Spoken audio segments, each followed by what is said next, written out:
Welcome to this week's episode of Eye of the Swarm, Season 5, Episode 10, your deep dive into anything and everything related to Yellowjacket athletics. He's the big sound Matt Johnson. I am John Garver, and, probably our last episode before the break. Yeah. I mean, finals is coming up, so the teams are going to be wrapping up. Those who have not already done so will be wrapping up their first half of the winter seasons this coming weekend.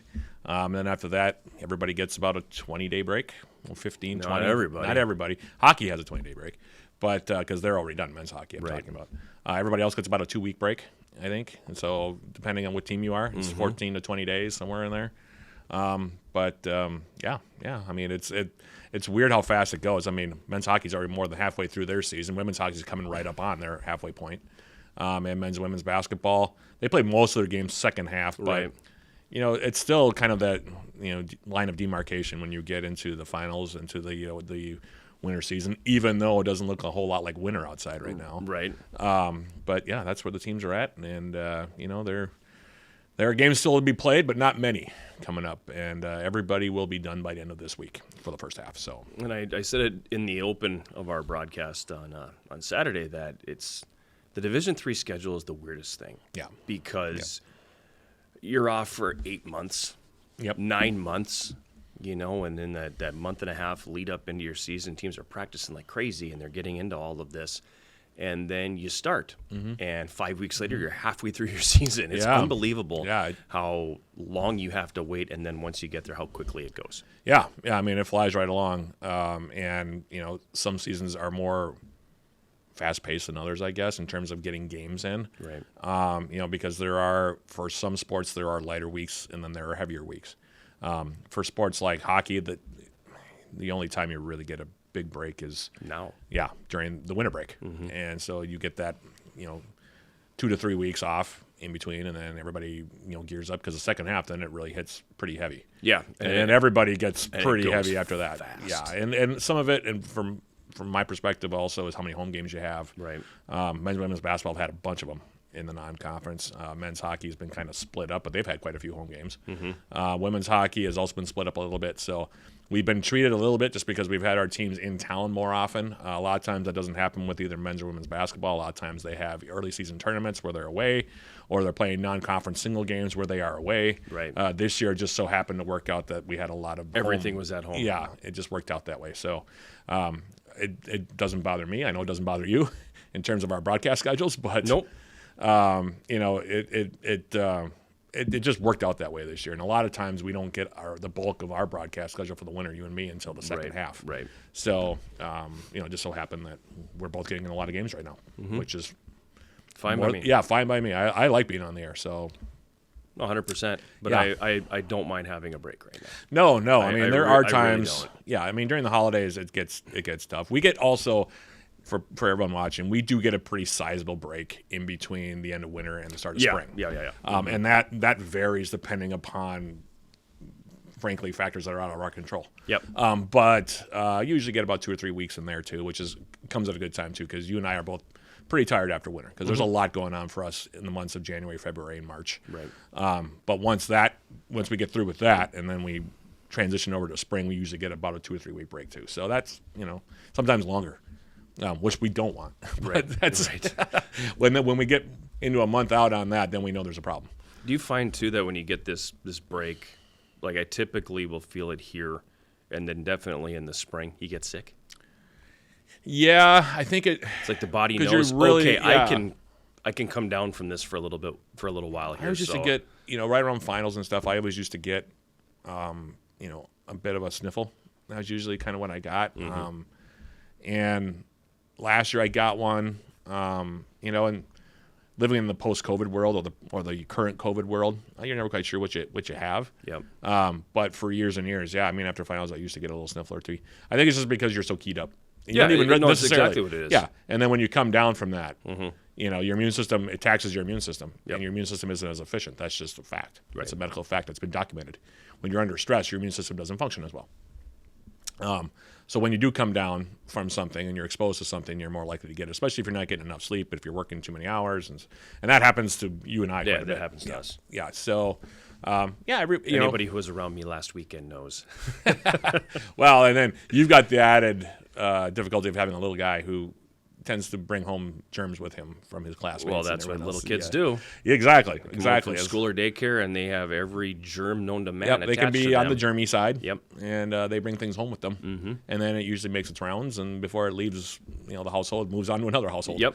So you have that added complication as well. So I feel for you in that regard because I know you catch a lot of stuff from Teddy or Allison, but you figure it out. Yeah, you fight through it. I mean, that's just part of being a father, right? So right. I don't have that problem. Although when I'm working with Keyzone with the YMCA during the summer, I get exposed to a lot. Yeah, because then I'm around the little kids all day long.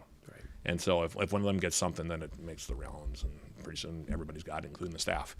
So but for the most part, and every once in a while I'll catch something at the liquor store too, just because the amount of people come in and out. So, but yeah. What were we talking about? Let's talk about last week. Let's talk about last week. On that happy note. Yeah. Where do you want to start? I don't know. Where do you think? Should we start on the high note or the lower note? Start on the high note. Okay, start on the high note. Teams that are playing really, really well right now include women's basketball and men's hockey. Those are the two teams I think they're playing. Track and field also, although they just started, so it's hard to get. They've only had one event. Yeah, so they did well. It was very good. Yeah, they did well. They did very well. But I wouldn't say they're playing well because they've had one event. Right. So, but men's hockey and women's basketball, I think, are playing really well right now. I was really, really happy with what I saw in the game against Morris. By the way, that Morris team, they are huge. Well, and that's kind of where we talked about it when we were here last week, saying they're always the big team. But they're even bigger than they have been. And I was not expecting them to be as big as they were. And that's why I think the result was a bit surprising to me because, granted, we are bigger than we've been, but we're still not big. No, we're not big. Charlotte had an okay game, but we'll get into that in a minute here. But, yeah, just for warm-ups, when Morris came out of the locker room, I looked at him and I thought, where is Tim finding these girls? They were huge. And Andrew, who is directing this for us, thank you, Andrew, he can tell you they were huge. They came out of that locker room, 6'2", 6'3", across the board, 6 foot, 6'1". And I was like, Tim, where are you finding these girls? The one thing that they don't have is a lot of speed. And our speed really, really gave them fits. Yeah. Once they figured out their press, we broke their press really, really well. They run full court press. They also play a lot of zone, which is interesting. They played a lot of 2-3 zone. And, we were able to move the ball around. Some of the press break stuff and some of the zone offense was textbook. And so they played really, really well. At least Bessinen had a game. She went off. We talked about Javon Walker earlier. 19 points in the first points. half. Yeah, she made 5 threes. I had people texting me at halftime going, what's the school record for points? Yeah. Well, she had 19 at halftime. She ended up with 24. Yeah. But at least hit a bunch of threes. But other people also made some threes as well in there, and once they got rolling, it was pretty good. I was a little worried because in the first about 3 minutes, it was 5-0 Morris. So I thought, okay, they're just too big for us, possibly. Right. And then flipped a switch and just took over the game from there. Yep. And the game was over at halftime. Right. Essentially. Ended up 22-10 in the first, then the second. Well, it was 37-19 at halftime. Yeah, 37-19. Morris had as many points as Elise did. Yeah, and it was. I was shocked. Yeah. To be perfectly honest, I thought it was going to be a tight game. Usually, games with Morris when we play them are tough and tight. But yeah, this was straight up a really dominating and impressive performance. Help side defense was really good. Forced Morris to try some really low percentage lobs where they went high-low. They went high-low a lot, and we were well drilled on that. We got a lot of steals out of that. And defensively, we just gave them all kinds of fits, especially down low. And Emily Daler put on a really good game too. She had a really good game. She only had, I think, 8 points, but she had 11 rebounds. Yeah, she led in rebounds. And she had, 4 or 5 offensive rebounds where she just got inside and was not scared at all of their height. She just went in there, went at him, grabbed the ball, and went up and scored it. A couple times, couple putbacks in that 8 points, and she was really, really good. So our post play was really good. Charlotte had, I think it was 14, and I think maybe 11. She ended up getting whistled for a flagrant 2 at the end of the game, which it was. I had a hard time with it just because she was literally just trying to clear space, but they gave her flagrant 2. She ended up getting ejected, and she was upset about it afterward, and I can see why. She just certainly did not mean to clear out that girl. She got her, pretty strongly, with the elbow. But overall, that was about the only downside, and it was a pretty complete game. It was the best game I've seen them play this year, so for sure. for sure. So that was impressive. Now we'll turn to men's hockey. 7-6 now. Finally over the 500 mark. Yeah, inconceivable a month ago. You know, when they start 0-4 and 1-5 and lose again. So one win in your first 6 for them to be over 500 right now, I think probably opens some eyes. Yeah, and they've been playing pretty well. I knew they were kind of hanging on for dear life a little bit against Northland at the end there. Yeah, they didn't play great, and I think if you walk into that room and ask every single guy in there, how did you play? It wasn't a great game. No, it wasn't a great game. It was by no means a fun game to watch. Yeah, it was kind of a slog. Yeah, that's kind of, and you have those. You have games where slogs, but yeah, I ended up 3-1. Yellowjackets won it. C.J. Walker sealed it with an empty netter, but yeah, it was a little bit hairy there going into that third period, and got a little hairy at the end, but a little bit. Found a way to get the job done. They got it done, yeah. And you go back to last year when they played that team too, and the third meeting, it was a 2-1 game. Yep. Over in Ashland, so I'm not surprised. Yeah, I'm not surprised that it ended up the way it did. Yeah. Yep. So they're now 7-6 and 5-2, which puts them in second place in the WIAC behind Stevens Point, and I think 1 game or 3 points, I guess, ahead of Eau Claire. Is that right? Yeah. Okay. So 1 point back of Stevens Point, and and 3 up on Eau Claire. 3 up on Eau Claire, who's in third. So good first half for the Yellowjackets. We'll see if they can build on in the second half. Turning to men's basketball, women's hockey, those are the teams that are struggling right now. Yeah, they're fighting a little bit. Yeah. Men's basketball right now they're struggling. Yeah, they're not playing very. Yeah, they've lost 3 or 4. They're not playing real well right now. I'll be perfectly honest. They're going through some stretches of play that are very uneven. They're turning the ball over at bad times. They're not getting stops defensively at times when they really need to. And the shooting is a problem right now. Right. Especially from long range. I mean, they went, I think it was a combined 4 for 27, actually 4 for 31 and 4 for 32 from 3 this weekend, and those 2 losses against Crown and Morris. Crown, they're 1 for 14. Yeah, 1 for 14. That was a half-court shot. And then against Morris the next night, 3 out of 16. I mean, they're just not knocking down outside jump shots, which is a problem for this team. Right. And they're doing some little things that that they weren't doing in the first 5 games that are right now have to be evened out. If they're going to have a successful part of the season, because now they're coming into a really tough stretch here. Yeah.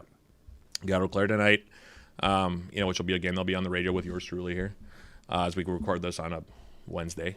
And then they have, the trip down to De Pere for St. Norbert's tournament. That's not going to be easy. That's not going to be easy, where you're playing. There's good teams in there. Yeah, you're playing Dubuque and you're playing St. Norbert on their home court, and then you got to come back, and then, you open up conference play the second half with Northland, which hopefully they'll be ready for, but yeah, I mean, they need to sharpen some things up pretty quick here because otherwise you could get away from them a little bit. On the women's hockey side, we're playing well, and then they had a bit of a break, and now it's been a little bit of a slog here the last 3 games, last 3 in a row. Got swept by St. Olaf in non-conference action 2 weeks ago, and then, or this last weekend. And then got beat by St. Scholastica yesterday in Game 2 of the Bridge Battle. It looks like they're giving up a few goals now. And well, they're giving up some goals, but I think part of that too is they're taking a lot of penalties. Yeah. You look back, and that has been an issue in the past. You look back at the box scores; they're taking a lot of penalties. They're giving up power play goals in there. Yeah, St. Scholastica scored 2 power play goals last night. Yep. On Saturday when St. Olaf was here, they gave up 3 power play goals in that one. Yep. So they're giving up goals, but it's got a direct correlation to discipline and staying out of the penalty box. Yeah, you absolutely out of the box, and that's something I know that Daniel's been trying to preach to him. It's been a problem at times in the past, is staying out of the box. You gave up 5 goals on Friday against St. Olaf. You gave up 4 more on Saturday, and you gave up 5 to St. Scholastica last night. So Saturday was a heartbreaker too, because they're up 3-1. That's what I heard. Yeah, going into the third period, gave up 2. Yep, right away. Up 1 early, and then give up 1 about halfway through, and then Uncle Mo goes the other direction, and then you give up the power play goal late. Yeah. So they got some work to do too. They actually closed up the first half this weekend. Yep. So against Concordia Moorhead, it's another non-conference series. But hopefully they'll be able to at least win one of those, maybe win. Yeah, both. I think just for by hook or by crook to get a win. Yeah, is what that team needs. Yeah, exactly. And then we turn to men's and women's. Indoor track and field, and the title defense begins. Yeah, the defending conference champions, both of them. The men picked right up where they left off. Looks like they won 4 events at the CSS. They call it the early bird or the opener. Used to be the opener. Now it's the early bird. Yep. But 4 titles in there for the Yellowjacket men, and a bunch of PRs. I'm not quite sure how there was. Yeah, the men I believe had 33. Okay. I remember at 33 PRs and 20 top 10s. 4 first place. Ethan Westmeyer breaks school record, his own school record in the 200. In the 200 meters. Shaving almost a quarter second off, which is a lot. Yep. And I think he's second in the region right now. Yep. Or 11th in the region? Second in the region? Something like that. Yeah, it's second in the region and 11th. I think he's in the 11th. NCAA. I think he's 11th in the region. Okay, 11th in the region. If Maybe I remember that right, then I apologize if it's. He was. If I have Yeah, that wrong. he was second in the race. Excuse me. Yeah, Let me get that right. Yep. Yeah. And then on the women's side, there were 24 PRs, I think. Something like that. Yeah. Again, apologies for not having my numbers straight. Right. And then I think they had 14 top 10s. Yep. So So they're moving right along. Yeah, and you got young teams there. Yep. A lot of youth in there getting their first taste of. And the men and women of collegiate play. swept the conference, so track awards for the week. Yep. So both the track and the field athletes of the week were swept by UWS. On the men's side, that was Weston Mayer and Nate Oman. And then on the women's side, it was Emma Johnson, who's a freshman, who, by the way, set the freshman record in the weight throw, I think it was. Yep, is the weight throw. Yeah, and then she's another one that is in the top 15 in the region, I believe. So. And then, stop me if you've heard this before, Hallie Barker won the how about that? Yeah, how about that? Never heard that before. No, That's only not at all. between cross country and now that's 4 or 5 now. 4 or 5 now for Hallie. So, yeah, things are moving right along. Glenn Drexler's got 2 good squads again, so we'll see where they're at. I mean, and they're off for a month now. Yeah, they're not. That's the weird thing about it is they have that first event in December, then they're off till late January. Yeah, January 20th, and then they'll be back here. They're should be at Lady Ethereum Fieldhouse for hosting the Twin Ports Open, which they host every year. Right. And so they've got a full month off now, plus actually. So, yeah, it's going to be it looks like he's got 2 really good squads, and if they stay healthy, especially on the men's side, I mean, they're pretty much stacked. Yeah, they're stacked. I mean, they brought back basically everybody from that team. So, the men are definitely going to be the favorite to win the conference again, and the women will be right there, I think, at the end, too, because they brought back a lot as well. So, that was the week that was. The week that was. Anything you want to add to that? No. Okay. You got it. Yeah. Went right through it. Yep, you got her. Yep. So that was the week that was, and one more week to go, and hopefully we'll get a few good results before the winter break hits. Mm-hmm. So, and with that, we will take a break, and when we come back, we're going to sit down with Craig Morrissey, who, if you watched any of those events that Matt was talking about here, probably was behind the camera or producing or troubleshooting or setting up some kind of equipment or whatever it may be.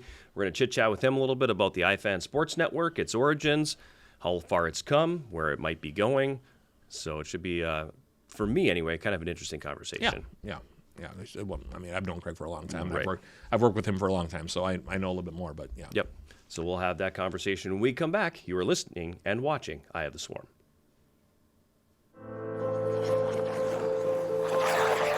Find your passion.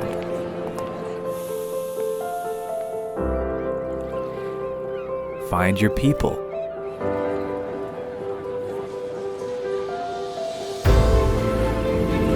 Find your purpose.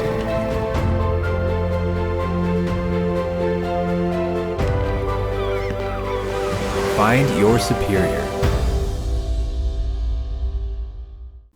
We're back for the roundtable segment of this week's Eye of the Swarm, and we are very happy to be joined by Craig Morrissey from the iFan Sports Network. And we said it as we were leaving the last segment, we'll say it again. Pretty much over the last 15 years, 20 years, if you have watched a Yellowjacket game online, no matter the sport, right, chances are either the person commentating or doing the camera and or producing and or updating the scoreboard and or etc.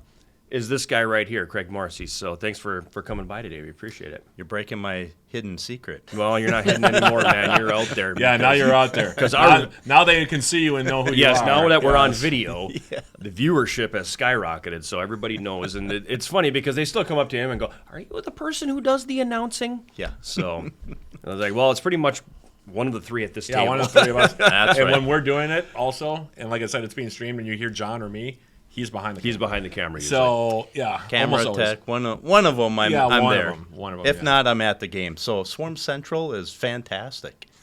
Thank you. Yes. Appreciate it. Everybody loves Gather it. a lot of points every game I'm at. We have a lot of people redeeming for pizza, subs, Culvers. So it's pretty much what they're doing. No one's really saving up for shirts or anything yet. They're going for as much free food as they can get because there's a limit. They can't have somebody getting 10 pizzas out of us. So there's a limit to how much people can get. But Right, yeah. it's been pretty robust so far. in the It is. amount Yeah, of. I think that the reception to the app has been really good, hasn't it? I mean, Yeah, that's- absolutely. Yeah, I think that's it's been a We good kind of thing. went into it without really setting a goal. You know, it's just kind of let's see how the first year goes, and you know, we'll develop goals for years 2 through 5 on it after that. So, Right. you know, it's, Well, it's like the newest thing too. Like it's like the latest thing, and you know, we'd like to be on that cutting edge. well, of it's some interesting because you find out that people, rather than using the website, stuff. Yeah. will use the app. We'll use to, the app to find the right. schedule. Yeah. Yeah. And it's like, we've spent all this money I over was the just years on this digging- website, and Right, you yeah. know, they'll go to the app. Yeah. Yeah. I was just digging into some of those numbers, trying to pull out where they're coming from for views, and being that you have the links on there for the radio station as well as for iFan, I mean, we're starting to pull viewers in that way as Really? well. So yeah, Okay, that's interesting. That is interesting. That's interesting. Well, so that's the thing. Like, I feel like with the social media age that we're in now, like, even if you're getting like apps and all this other kind of stuff, like it feeds into other Right. social media or other apps or web websites or whatever, because it's all like interconnected. It feels like so. Like if you get promotion and all of a sudden Sword Central is a big deal. Now all of a sudden you can click on iFan, you can click on the radio station, Yep. and find out when we're all going to be on the air or doing whatever it is that we're going to be doing. Right. So it's it's very collaborative now, and that's kind of cool. That's one of the good parts I think of social media. Yeah. I mean, everybody Yes. knows I have my reservations about it overall, but this is one of the good things about it. This is where it can be a really positive thing, I think. Yeah. So how did this start? How did the iFan Sports Network come to be? Well, it started mid 2003, and it really started because we didn't have a lot of opportunities for media. Radio station was nothing really around. Football would get covered, or random games throughout the year through some of the various local radio stations. So we wanted something a little more consistent, so we were going to do a radio broadcast.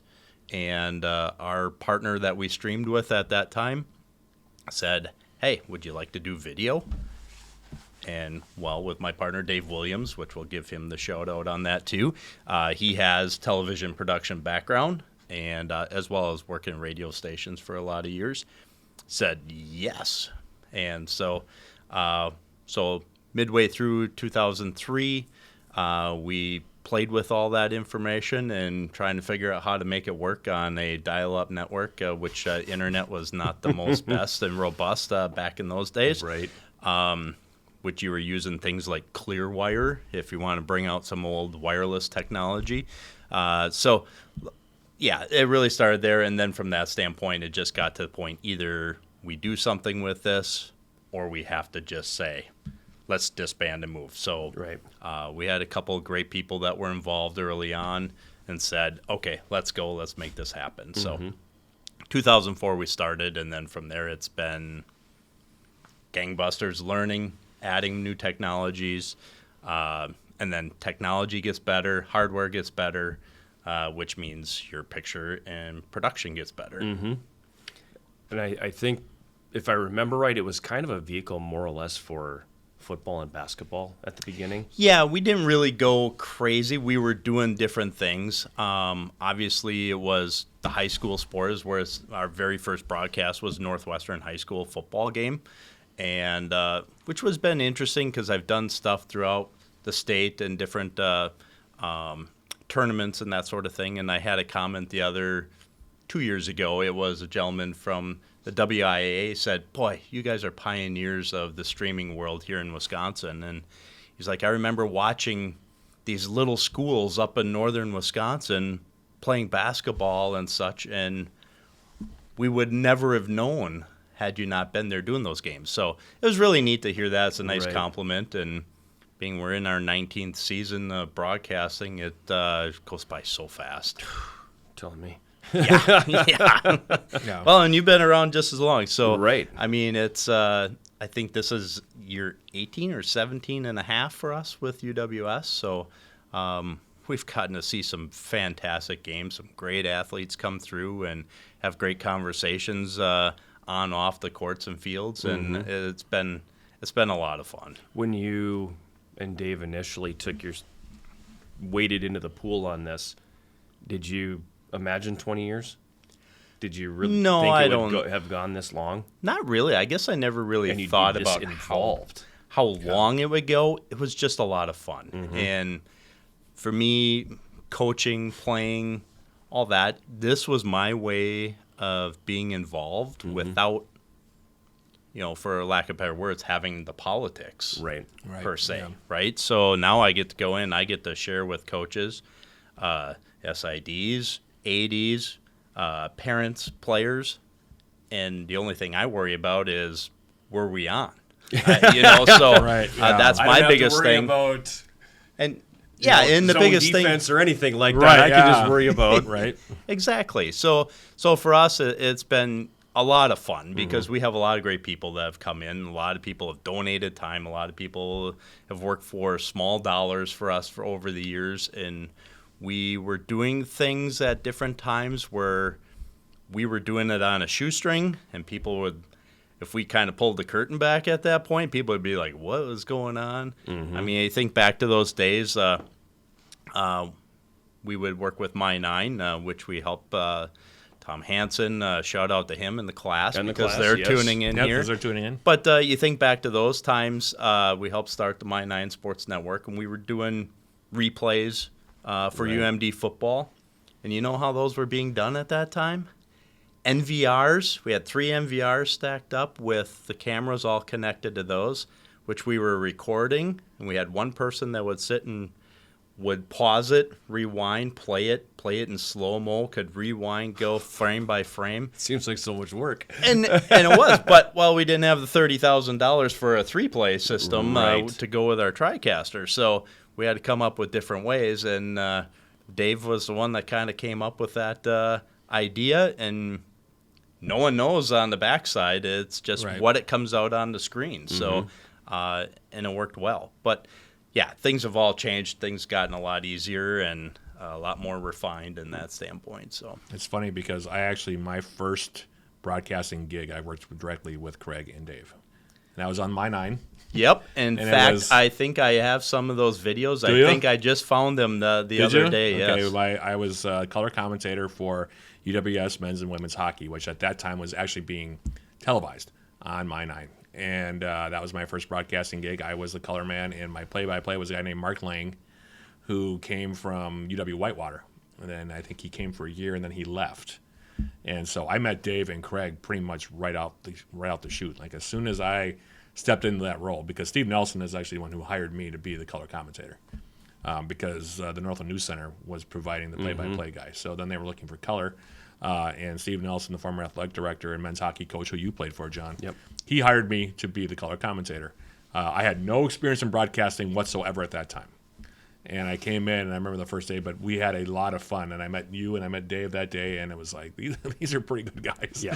I'm going to enjoy this. And here I am now in 2023, Right. having known you guys ever since then. Yeah. I mean, it's been kind of, even for me, it's kind of cool to see the evolution of it all because for a while, iFan was also doing UMD athletics, and I did a fair amount of UMD sports with Craig as well for iFan. So I've had a very personal relationship with these guys for a while, and you have as well. It's been cool, but it is kind of weird to sit back and go, between the three of us, it's like all these years have gone by. Right. Well, you think about how many games that is. I mean, and we're even less than what we used to do. Well, I mean, we'd be in the 700, 800, 900 and that's what I was events in a gonna year. ask about how big it got. Because you made a reference to UMD, but Right. you were here, you were at UMD, you had St. Scholastica for a while, I Correct. believe. You Yep. had Spear High School, you had Northwestern Solon Springs High School for a We while. did some there. We've done stuff at South Shore, out in Ashland. I mean, you got very, very big. Yeah. And then probably almost too big. Yeah. As far as workers and capability, equipment, and all this is related to our sponsors that allow us to be able to do what we do. But we had so much fun doing this stuff. In fact, we worked with the athletic union, the AAU stuff, and Keith Knoll was one of our connections there. We used to go down to UW Stout, and we would do all the basketball tournaments down there. And so we got to know all kinds of people. Next thing you know, they're like, hey, we have a World Inline Hockey Championships going on. It goes every remember year. that. Yep, I remember So hearing about that. they're yeah. like, we're not really sure where it'll be. Well, okay, we're in Detroit, we're in Philadelphia, we're in LA for quite a few years, and so we'd send like 5 guys out there, and they'd work and do 30 games in a day because they were super short games, but they're super fast, and then take a day, go to Disneyland or something just to reward everybody. But everybody had a lot of fun, and that's kind of really what we're still kind of based on. Just everybody just relax, have fun. We'll make sure everything goes, and we make it personable, which keeps a lot of people going. That you definitely do, and It should be fun. If you're not in sports media to have fun, then you're in it for the wrong reason. Right. Yeah. Because it is. So none of us are getting rich in this media. No, none of us are wealthy. No. But if you have a passion for it and you end up working with people that are really good people, it's just the benefit of the job. I mean, you end up with a really collaborative, kind of fun, simulating atmosphere. Especially intellectually, because one of the things that Craig does so well is he brings in young guys that are excited about it. He's brought in a couple guys like new guys this year. For instance, there's like 3 or 4 guys that have come in this year that I've worked behind the scenes, been working on camera or whatever it is. Xavier, for instance, is another one. Xavier Walt, who's I worked with him during the soccer season, and now he's more of a sideline reporter for basketball because he doesn't know it quite as well yet. He's still learning it.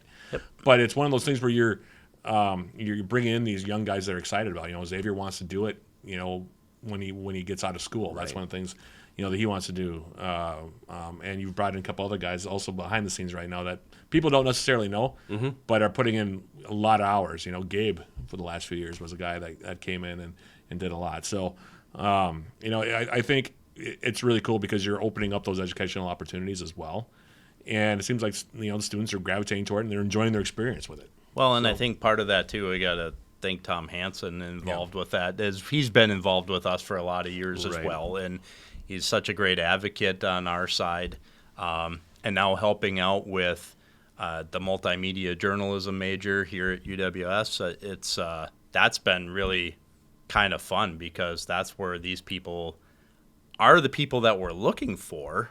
Right. But now we got an avenue that we can allow that to expand and grow and try, and there's no harm in trying and not maybe doing it perfect the first time. Right.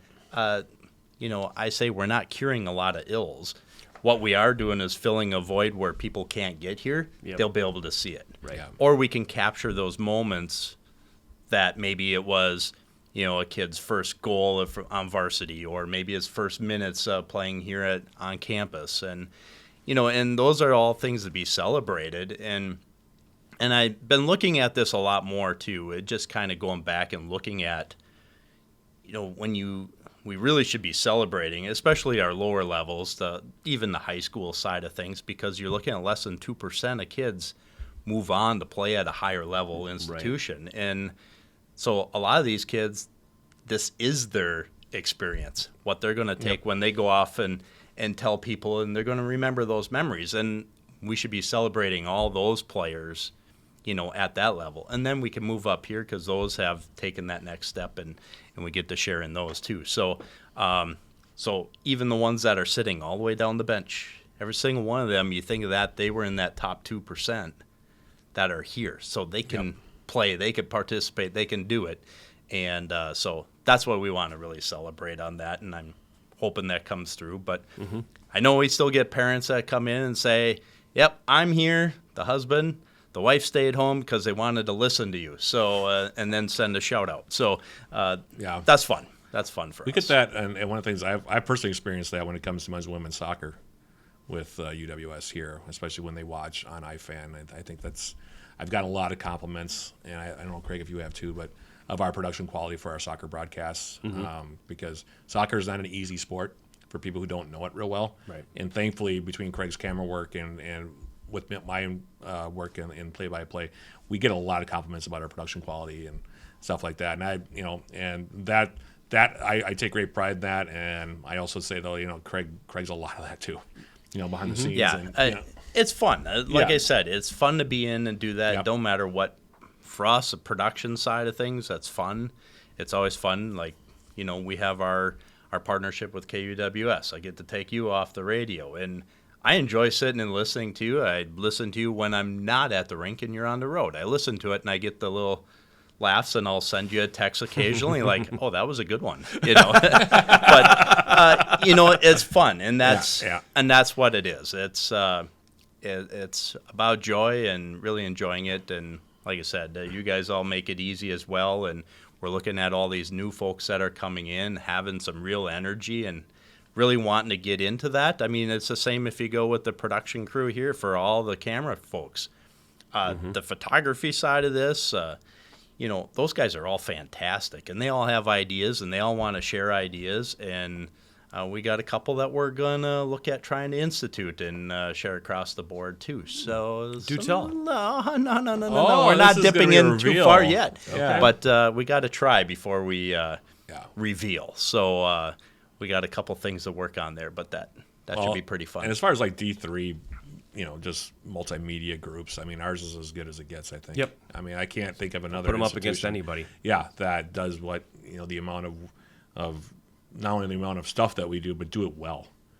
And that goes across the board. That's iFan. That's, me and John at 91.3. That's, Holden and Harry and Andrew and everybody else that works in the multimedia and the graphics side of things. And it's just a real fun process to be around, because like I said, I don't think that there are a lot of D3 schools that do as much as we do in terms of multimedia. I just can't think of. I mean, even this podcast, right. This is something that's pretty unique to us. So, if you don't have as many good people as we have doing it, things like this just don't come around. And it's a real compliment, I think, to everybody. And we have a really good crew. I mean, we do. Yeah, our staff is really. We're very good. fortunate that way. And we're also lucky. I'll even go up higher to have Nick, right? Nick Bursick, the athletic director, who is always willing to. Yeah, give it a shot. Yep, let's try this. He doesn't tell us no very often. No. Let's try it. For better or worse, yeah. Let's try it, because we're just adding more work to our plates, but let's try it. It's a very forward-thinking approach, and I for one have really enjoyed watching it kind of unfold. Now that we're all grizzled veterans and we've been doing this for a while. But when you start out, you do have to have that kind of bravery a little bit about it. Sure. You do have to kind of say, okay, there's going to be some mistakes along the way. We're not going to do everything perfectly. I tell people all the time, I've never had a picture-perfect broadcast in my career. I'm 14 years in. Something always gets messed up, but that's the way it goes. And you have to be willing to just accept that fact and move on and have fun, and then just continue to get better and better with more reps. And that's really what it comes down to. And that's one of the things I tell people all the time when I've had interns, whether it's at UMD or with UWS, or when I was at guys shadowing me at iFan, because Craig's had a few staffers shadow me. Yep. When I'm doing a game for iFan. That's what I try to make. Just make sure you have fun with it. Right. Don't worry about the mistakes. The mistakes are going to happen. We're not a perfect entity. But and again, we're not yeah. curing cancer here. No. Nobody is dying because of what we are or are not doing. Right. You Yeah. know? Well, and like for us too, like we work really hard with our sponsors to make sure that we keep this free for everybody. So Right. so we don't have to have those grandmas and grandpas trying to put credit cards in and then, Yeah. oh, this didn't work. Oh, now I charged it 3 times and now I'm going to spend a lot of time trying to Yeah, credit now your things Sunday back. is And bookkeeping. as it is, Yeah. I still get emails, and it still bothers me that we have people that complain about broadcasts. And I can't believe very that sorry you that said our that. free service Yeah, it is isn't up to Well, par. and it's, and it's like, oh, you shouldn't have said stuff like that or whichever. And it's coming from opposing teams. And we try to be very, very fair Yeah. across the board because we know that fans are coming from the other side as well. Other people that may not have ever been to a game here. Right. And, Yeah.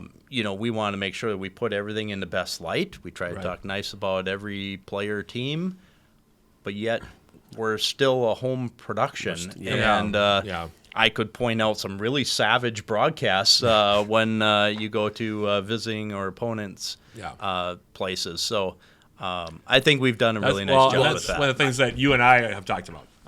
There's times over the years where I've just kind of went, ooh, we'd never get away with saying that. Yeah, well, Right. and Yeah. I've never John and I mean, we're both kind of students of it. We listen to other broadcasts. Mm-hmm. We watch other broadcasts. I never wanted to be that guy. I don't want to be that guy that is constantly ripping on the other team or the officials. because then it's not a pleasant experience. The whole point is to make it a pleasant, pleasurable experience. Well, and in some ways you're doing that. You're making yourself the show. Yeah, exactly. And we are not the show. Exactly. The show I'm telling the story of the thing that I'm seeing. Right. That's all I am. I'm just conveying what's we don't happening. want to be the story. The story is what's happening on the field. Yeah, exactly. And that's one of the things that I always try to be. I mean, I tell people what my approach is, because that's one of the biggest questions I get asked. How much do you slant it toward the home team? I said I slant it toward the home team, obviously, because I'm their voice. Mm-hmm. But at the same time, if the other team makes a really nice play, I'm not going to hold back. I'm going to call a spade a spade. Yeah, I'm going to call a spade a spade. That was a really nice play. Mm-hmm. Really nice defensive play by so-and-so. Really nice shot by so-and-so. Really nice, block out or whatever it is. Getting the steal. Nice, in basketball, I say that quite a bit. Because they're athletes. They're working hard. There's no reason not to give them credit for what they do. Mm-hmm. Yep. Because... And that's going back to what I was saying about celebrating the athlete as it is, because, I was standing in the hallway looking at last year's GPA. 3.6, 3.7 as a team. Like, that's incredible when you sit and break that down. That's about as what you would want to achieve thinking of as an athletic director, of having your teams excel in the classroom, but then also doing all the time and work that they need to do within their craft, that's just phenomenal. Mm-hmm. Right. Yeah. And then they're winning conference titles, a lot of them, and those are special things. They're going to NCAA tournaments and other stuff.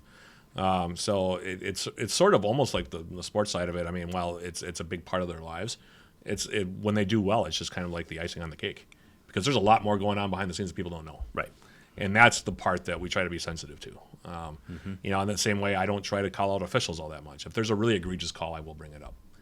But I'm not somebody who rides the officials. And John, you're not usually either. No. So, yeah. And it's the same for injuries too, right? Right. Our camera is not zoomed in to find facial expressions or, try to really diagnose what's happening out there. Let the professionals handle that. That's what the trainers are there for. Exactly. Yeah. So we'll find some other things to look at on camera while that's happening, and hopefully show the good result afterwards of walking off or whichever. But we don't need to showcase bad stuff. There's enough just on news that get to cover all that. I want to cover what's happening, all the good stuff out here, and make that a memory. Yep. Where does it go from here? You're 20 years into this now. Where does it go? Over 18, we're illegal now.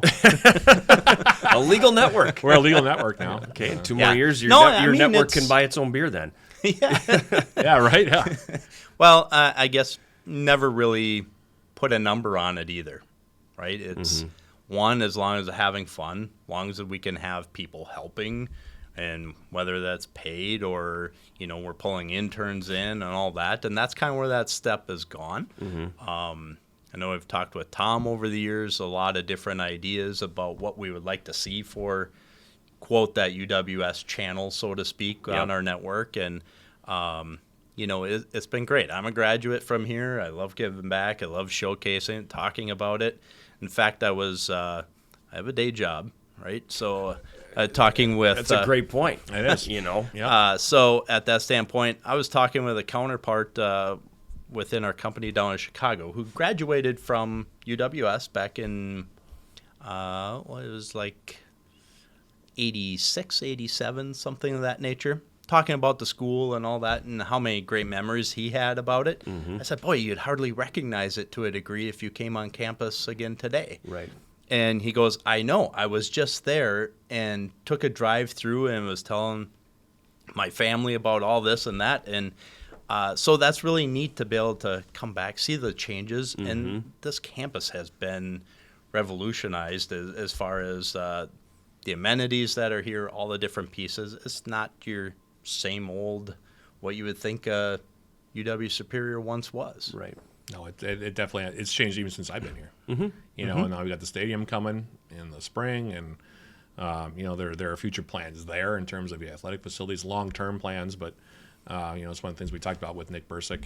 When we had him on was the stadium coming up, and then the other renovations that want to be done, on campus. And while it's a ways down the road, it's one of those campuses I feel like that is very progressive in terms of always trying to better the situation on campus, making pretty honest assessments about facilities and athletics or otherwise. And that's one of the things. I mean, you talked about you're an alum and you like giving back. I mean, all three of us are alums at this table. Yeah. So, there's a reason why we've stayed. Right. And it's because, we're passionate about the community. We're passionate about UWS. UWS has been really good to all three of us. Mm-hmm. So, when you have that kind of, experience and you have that kind of connection to a campus, it's really special. Mm-hmm. Special. And it's what makes UWS unique, I think. Right. So thinking about how far I go, I don't know. We got new stadiums coming. I got so much more fun stuff to do, and helping with layout some of those press box layouts and ideas. And I mean, what does that do? As a new facility do for what you're going to be able to put out over the air? Yeah, well, depends on what all makes it through the budget on that side of things, right? What was and wasn't cut out. But again, it's a collaborative effort, though, because that's the cool thing about the stadium coming up is that we know now pretty well between iFan, the radio station, what we need in order to be successful and have a quality broadcast situation in the press box. And that's including also the game workers, that also have to be up there. So that's all part of the planning for things like that. I was just thinking about some of this stuff, right? So some of the things we need, right? We need internet and power. I have been all over those two things from day one. I remember pulling in a big cart, running a generator, hotspots, all these different things, and hiding out in enclosed little things. We brought the trailer in. We had some of the baseball and softball broadcasts were truly unique. Yes, they were. Craig and I one time this was with iFan. We did a crown doubleheader for softball. I remember this, and we were actually behind the fence out in center field. Oh yeah, we've done plenty of those. He was actually in the past. Poking. It was me and him. It was just me and him. I was doing play-by-play, and Craig was on my right, and he had camera, and he was literally poking it through the chain link fence.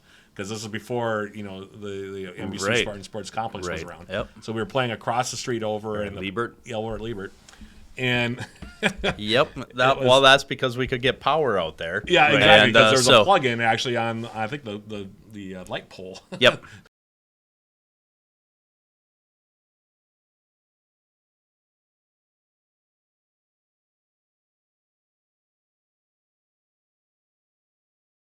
Carry everything out of the vehicle, set everything up, find power, make sure internet was stable enough.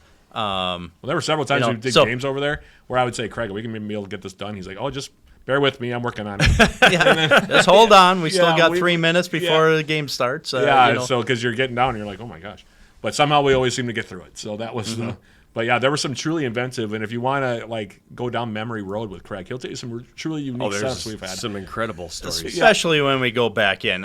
We got stories that we could tell forever. I know Don Layton would always talk about we should have wrote a book because there's so many fun stories and going how you get set up and do things, and I still get those challenges too because I still do sled dog races, so I'm out in the middle of nowhere. You got to be creative on how you get the cameras to work when it's 40 below and bad wind chills and all that stuff. It was pretty funny on that one because that was a super cold day that day, and the wind was actually hitting us.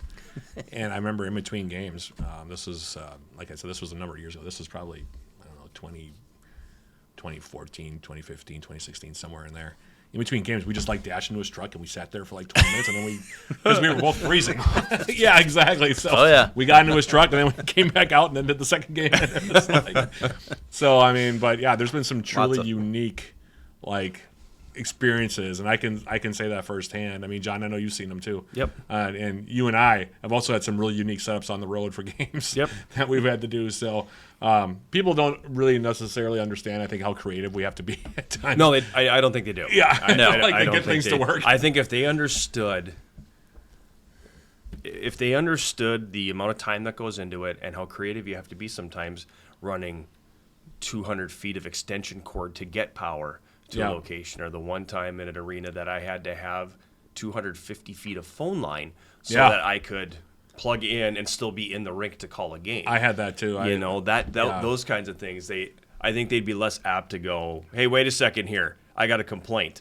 I think they'd be less apt to do that if they knew how much actually went into just getting something like this on the air. Well, I think about all the equipment that we haul around, used to, not so much, it's slimmed down a lot now, but you talk about that. Oh, am I going to need an extension cord at 25 feet, 50 feet, 200 feet? Oh, am I going to need Ethernet cables of 20 various feet, lengths? 6 feet, 25 feet? Yeah, Well, that's exactly. funny. So I'm coming in with a trailer to go do a broadcast down the street. Well, and John and I, when we started out, or at least when I started out, we were both hauling bags of stuff everywhere we went because that's the way you had to do it. Yep. And I remember I did a game at Alverno. This is like my big iFan story, which kind of cracks me up. I was actually calling the game from the hallway in the building next door, looking through a window. And I could not actually, because Alverno didn't have any internet connections in their gym, and we were on the road. And it was game 2 of a doubleheader because we had played, this is Sally Linsmeyer's junior year, I want to say. Anyway, we're down there playing Alverno, and I'm literally in the different building. And there's a hallway behind me where people are walking behind me, and I'm doing this game. And I had to run, I think it was 150 feet of phone line because we were still on phone line at that time. And I was actually connected to the athletic director of Alverno's phone. That was where I was getting my line out. And then I'm calling the game, and I'm like, this is already bizarre. Because you can't hear anything. Right. So I'm literally calling a game, and all you're hearing is me talking. There's no atmosphere, there's no nothing. And then, out of the blue, I look up about midway through the second quarter. I turn and I look, and on my right, here's Dave Johnson from iFan, who somehow has driven 7 hours from Superior. And now he's in this hallway taking a picture of me, and I was like, have I gone psychotic? What? Why is Dave Where Johnson? did he come Yeah, from? where did he come from? Why is he here? That's... And that photo made the rounds then, too, because he put it on Facebook, and he's like, oh, look at this. Here's Matt doing the game. And I was like, it was just... And part of that's where you talk about good people, too, right? Yeah. These are the folks, Dave Johnson, for example, fabulous camera guy. Yep. He came to us because he was just somebody that was at home and didn't want a kid just lazily going back and forth. He's like, well, I can do better than that. So he's like, can I run camera for you? And this was the first year in Superior at the high school. And now he's really good. He's the main He's camera fantastic. Yeah.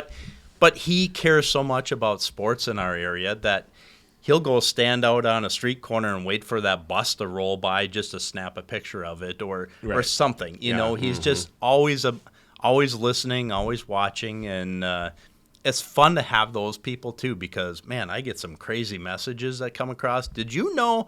No, I did not. Okay, awesome. I gotta share that. So well, then my favorite road story was the NCAA tournament down in Whitewater with the women's basketball team where we.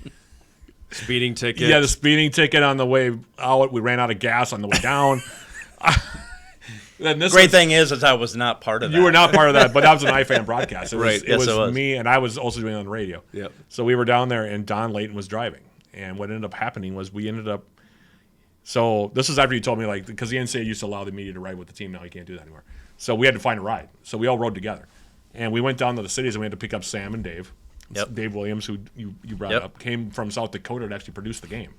And that, again, shows kind of the dedication. Brought his son, Sam, who was also really good, with him. So it was me and Don, and we were in the front, and then Sam and Dave in the back room.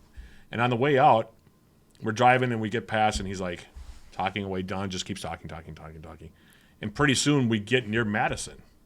We were supposed to, stop for gas at some point. Don just didn't bother to notice that the light was on and that we were running. So we literally ran out of gas, and we were on the side of the road, and the cops had to come. We had to call the police, and we were literally on the side of the road. And then, my gosh. It was just epic because when we finally did get to the hotel, the entire women's team, their parents, everybody were waiting for us because they'd all heard now that we were stuck on the road. We had run out of gas. And Emily Carpenter's father, Jerry, Emily Carpenter, who's the women's basketball coach now here, walked right up to us. He said, I got $5. You guys need some gas? That was the first thing he said when we walked into the hotel, and I was just like, oh, my God. And then on the way back, after the game's over, we get napped for speeding at almost the exact same spot, going the opposite direction, because Don's talking away again and is, again, not paying attention. We're going 90. And we get pulled over. Yeah. And so then we get pulled over on the way back. So we ran out of gas on the way out, and that's one spot. And then we got caught speeding in that same spot going the other way. And then Don, after that, he begged off, and he was just like, you know what, I'm driving 70 the rest of the way. So he was staring at it. He's like, Gloria's never going to let me hear the end of this. And for those of you who don't know who Don Layton is, These are the kind of things that happen with Don, and he is the legendary voice Yes. of the iFan Sports Network. But I mean, that's a perfect encapsulation of what the relationship has been like. It's just, it's just. Well, and Is he doing the travel games piece- tonight? No, he is not. Okay. Actually, not tonight. They have something going on tonight. I can't remember what it is, but he's not there this evening. But the next time Don is doing an iFan broadcast, feel free to text him because he'll give you his phone number and say something about running out of gas. Yes, ask him about running out of gas and also getting caught speeding. Yes. on the interstate with me and Sam and Dave in the car. I was going to say there's a lot of great stories and Like that, yeah. And I think about all these for the high school. We travel to do the football games because there's only 9 football games, and man, I'll tell you, some of the best travel, some of the best stories you hear. Some of them you hear multiple times, but they're funnier the next time you hear them. And it's so much fun, and time goes by so quick when you're on those trips. But a lot of good memories. Well, and that's for sure. that's part of the experience of it. Like we talk about that story that I just brought up and saying, "Oh my God, this is horrible," but it was fun. Like even that, I was just like, "This is so typical." But this is one of those stories that we can tell like later on in life, And so Yeah, well, you can it was ask like- Don about Yeah. that. You can ask him about our bear experience. I mean that's still going around. So I'll let him tell that story. But it's no, we have it was a ball good together one. though. I But mean, that's the it point, is fun. that we have fun together. It Yeah, is. I mean, and these stories wouldn't be quite so fun if it wasn't for the fact that we do have fun together. Right. Yeah. Yeah. So Right. So Yeah. Well, and it's all in the joy of sharing it, right? It's painting that picture. I mean, all artists in that category of just being able to paint a really good picture of what's happening. And, in way back in the day, and I could give Steve Nelson a shout out too, because we said, here's what we want to do. He said, you want to do what? And yeah, okay. Sounds very Yep, Nelly-like. good. Yeah, that's very Steve-like. Yes. Yeah. Yeah. Come on, do what you want. So, Yeah. I mean, that's kind of how it started. But at that same sense, we really got some great stuff, took it in a great direction, and is continuing to today. Yeah, and like I said, I give full credit to Steve Nelson for helping me in my career because he gave me that in. And it was a really interesting conversation because I walked into his office and he basically said something. He asked something to the effect of like, "So, you have experience in sports?" And I'm like, "Yeah, a fair amount of it." And he's like, "Yeah, I heard. You're hired." And I was kind of like, "Well, okay." There were no Okay. there were no real questions asked other than that. And I said, "That's it." And he was like, Yep. "Oh, you're perfect. You're exactly who we're looking for. So I'll set you up, okay?" Okay.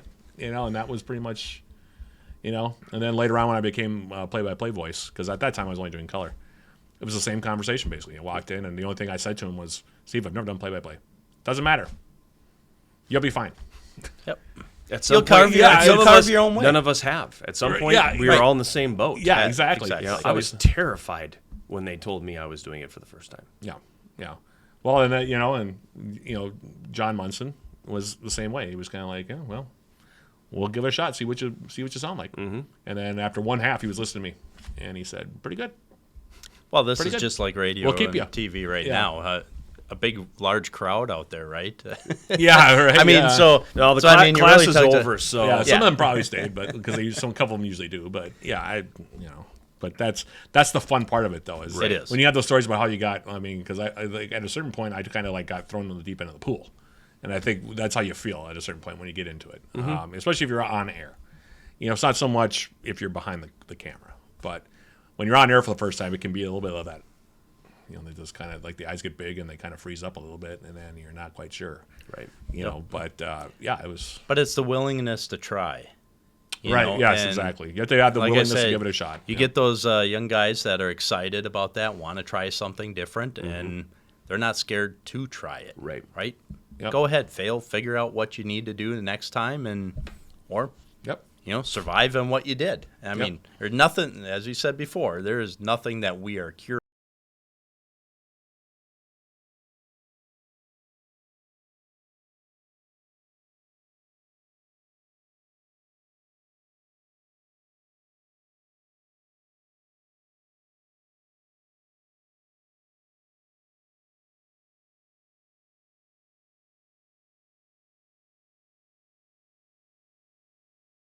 I know. They've turned off the lights on me in here. That has become a prerequisite of what we need to have is desk lamps. Yep. So Right, it's things you don't think about, things that people watching the show don't have any idea. Making sure sight lines are all good and making sure everything is there so you can read your notes or exactly. making sure you got pens and pencils for people and rosters and stats and all that stuff. Yeah. So, there's a lot to it. Yeah. And like I said, the biggest thing, have fun. Have fun. Absolutely. I know I speak for many in that we appreciate everything that you do. I wouldn't want to be the person that has to oversee the streaming part of this and everything too. A lot of it goes right over my head because I'm not the most tech savvy person, so there've been plenty of times where I speak for many when I say we appreciate what you do. There've been plenty of times where I've done games, whether I'm just doing it exclusively for iFan or I'm doing a joint broadcast, where I've been sitting there and I'm going and then I go to break and all of a sudden Craig will come in and unplug in about 15 different things at once and I have no idea what's happening. I like when he gives me how long is this interview? About 8 minutes. Okay, perfect. And all of a sudden the box comes out and tape and cables. And yeah, exactly. He's done that a few times, especially on the soccer side, where I've been sitting there and all of a sudden he leans over and and then all of a sudden he's gone again. Now I'm back. Yep. And then I say usually something like, Craig, are we okay? Oh yeah, we're good. So there is a lot of on the fly stuff too, but it's fun. I mean, we just sort of I've learned with Craig when he's doing that, there's a reason he's doing it. So I just make sure just get out of the way. Yeah, I pull off and I'm just like, okay, Craig, do what you got to do. Yep. It's hard to it's hard to teach that stuff too, right? So a lot of years of playing and knowing what cables and how you can make some things work out of nothing, and we've had some of those. All of a sudden, everything's great, and then all of a sudden, we're live. Where'd you go?